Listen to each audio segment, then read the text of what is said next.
Olá, amigos. Meu nome é André Velasquez e no vídeo de hoje nós vamos falar sobre um tema denso, mas necessário: o elo oculto entre a espiritualidade e o crime organizado. Um assunto que vai muito além das manchetes dos jornais e dos noticiários da TV. Porque por trás da violência, do tráfico, da corrupção e da manipulação do poder, existe uma engrenagem invisível, uma estrutura sombria que atua não apenas entre os homens, mas também no plano espiritual. Quando olhamos para o cenário atual do Brasil, a violência crescente, a impunidade, o desrespeito à vida, parece que estamos diante de um colapso moral. Mas o que a maioria das pessoas não percebe é que esses fenômenos são reflexos de um movimento espiritual muito mais antigo, que vem se intensificando ao longo dos séculos. No plano invisível, há cidades inteiras nas zonas umbralinas, dedicadas ao controle do crime e do poder terreno. Essas colônias sombrias funcionam como verdadeiras organizações espirituais trevosas, que espelham o que vemos aqui na Terra. Lá existem hierarquias, exércitos, comandos e estratégias políticas. Espíritos poderosos dominados pelo ódio, pelo desejo de vingança ou simplesmente pela ânsia de domínio, articulam-se para manter o caos e a desordem entre os encarnados. Eles sabem que quanto mais o ser humano se afasta da consciência e da compaixão, mais fácil é manipulá-lo. O crime organizado é, portanto, uma extensão visível de um sistema invisível de controle e poder. Esses espíritos não são monstros nascidos do nada. São consciências humanas, muitas delas com grande inteligência e carisma, que usaram mal o poder em outras existências. Quando desencarnam, permanecem presos ao padrão vibratório daquilo que cultivaram: o egoísmo, o domínio, o prazer pelo sofrimento alheio. Nos planos inferiores eles se reencontram, atraem-se por afinidade, assim como os justos se reúnem nas colônias de luz. Só que, no caso das trevas, a união não é por amor, é por interesse e poder. Esses espíritos formam agrupamentos organizados, com códigos, regras e juramentos. Muitos deles reproduzem, no plano astral, as mesmas estruturas que tinham quando vivos: comandos, facções, cartéis e conselhos. Há entidades que se intitulam senhores de territórios, chefes de zonas e até ministros do caos. Cada grupo tem uma função. Uns trabalham na disseminação da violência, outros na corrupção moral das lideranças políticas e religiosas, outros ainda no controle das drogas, da prostituição e do tráfico de armas. É um verdadeiro império das sombras.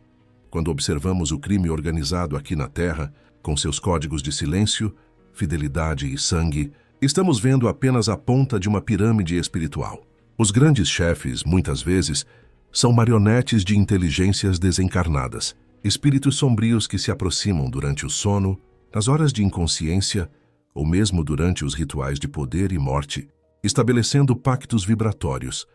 Esses pactos não são feitos com contratos assinados, mas com energia, intenção e sintonia. O espírito obsessor oferece poder, proteção e influência, enquanto o encarnado oferece energia vital, dor e obediência. É uma relação simbiótica, quase como um parasitismo espiritual. E quanto mais sangue é derramado, quanto mais medo e sofrimento são gerados, mais alimento energético essas entidades recebem. O medo humano é uma moeda preciosa nas regiões das trevas. Cada bairro tomado pela violência, cada jovem perdido no vício, cada mãe que chora por um filho morto, tudo isso gera vibrações densas, que alimentam as zonas inferiores e fortalecem seus comandantes. Mas então surge a pergunta: por que espíritos tão sombrios reencarnam? A resposta é complexa, mas justa. A reencarnação é o maior ato de misericórdia divina.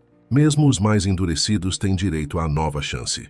Esses espíritos retornam ao mundo físico, não apenas para sofrer as consequências de seus atos, mas para serem testados novamente diante das mesmas tentações que um dia os derrubaram. Entretanto, muitos não conseguem romper o ciclo.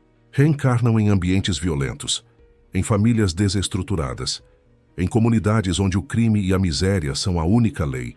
Nessas circunstâncias, encontram facilmente os velhos comparsas, tanto encarnados quanto desencarnados, e reconstroem as mesmas ligações do passado. Assim, perpetuam o império das sombras no mundo físico, transformando cada favela dominada, cada governo corrompido, cada sistema falido, em um reflexo do inferno que trazem dentro de si. No plano espiritual inferior, a política das trevas é muito mais organizada do que imaginamos. Há conselhos, ministérios, estratégias e planos de longo prazo, espíritos de alta capacidade intelectual.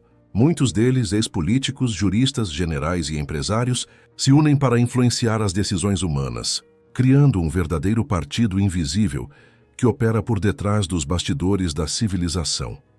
Eles sabem que o crime organizado não é apenas o tráfico e o roubo, é também a corrupção de valores, o desvio de recursos públicos, o enfraquecimento da fé, a destruição da família e o estímulo à cultura da morte e do prazer sem consciência. Tudo isso forma uma teia espiritual cuidadosamente orquestrada, onde cada ato de injustiça é um fio que alimenta a sombra coletiva. Esses grupos espirituais controlam as massas não pela força, mas pela manipulação mental. Eles inspiram líderes a buscarem apenas o poder, distorcem princípios religiosos para dividir, ao invés de unir, e sopram ideias de revolta, medo e ódio no inconsciente coletivo. Mas nem tudo está perdido. Assim como há exércitos sombrios, também há legiões de luz dedicadas a conter o avanço das trevas. Espíritos missionários, mentores, guias e guardiões trabalham incessantemente nos bastidores da vida, amparando jovens em risco, inspirando juízes honestos, protegendo policiais justos e sustentando aqueles que lutam pelo bem. Nas zonas umbralinas, travam-se verdadeiras batalhas espirituais, não com espadas, mas com vibrações. Cada oração sincera, cada gesto de compaixão, cada alma que escolhe o perdão em vez da vingança é uma bomba de luz lançada no território das sombras. Esses focos de amor desorganizam as bases do crime espiritual, dissolvem colônias inteiras e libertam consciências presas há séculos no ciclo da violência. Os guardiões da luz não lutam com ódio, mas com consciência e equilíbrio. Eles sabem que o mal não é destruído, ele é educado, redimido, transmutado. Por isso, muitos desses espíritos trevosos, após longas jornadas de dor e desencanto, acabam se rendendo à própria consciência e buscando a luz que um dia rejeitaram. Nós, encarnados, fazemos parte dessa guerra silenciosa. Cada escolha nossa é uma semente que alimenta um dos dois lados. Quando cultivamos o ódio, a corrupção, a desonestidade, abrimos portas para as forças sombrias atuarem. Mas quando cultivamos a ética, o respeito e a fé, nos tornamos instrumentos da luz. A grande armadilha das trevas é fazer o homem acreditar que ele está sozinho, que não há saída, que o mal venceu. Mas o mal nunca vence. Ele apenas ocupa o espaço que o bem abandona. O crime organizado se alimenta da ausência de amor, da ausência de consciência, da ausência de espiritualidade, que a única forma de enfraquecê-lo é preencher esses vazios com conhecimento, com fé e com ação justa. A verdadeira revolução não é política nem armada, é espiritual e silenciosa. Ela acontece toda vez que alguém escolhe perdoar em vez de vingar, compreender em vez de julgar, ajudar em vez de explorar. Essas pequenas decisões criam ondas luminosas que desestabilizam as redes sombrias e mudam o campo vibratório do planeta. Os espíritos trevosos sabem disso. Por isso tentam de todas as formas nos distrair, nos dividir, nos fazer odiar uns aos outros, porque enquanto estivermos brigando, não estaremos despertando. E o despertar é o que eles mais temem.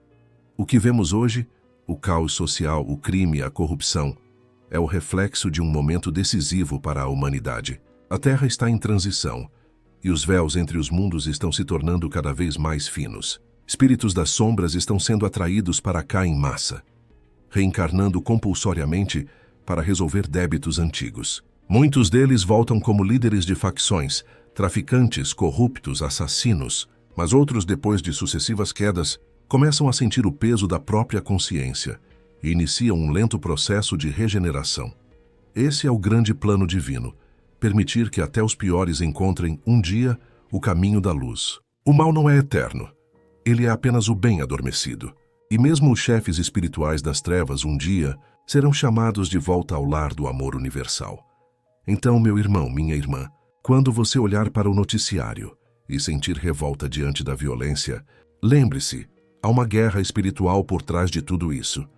Mas essa guerra não se vence com armas, e sim com consciência. O crime organizado é apenas o espelho do desamor humano. Cada alma desperta é uma trincheira de luz erguida contra as trevas. Cada coração em paz é uma fortaleza espiritual. E cada prece sincera é uma flecha luminosa que atinge o coração da escuridão.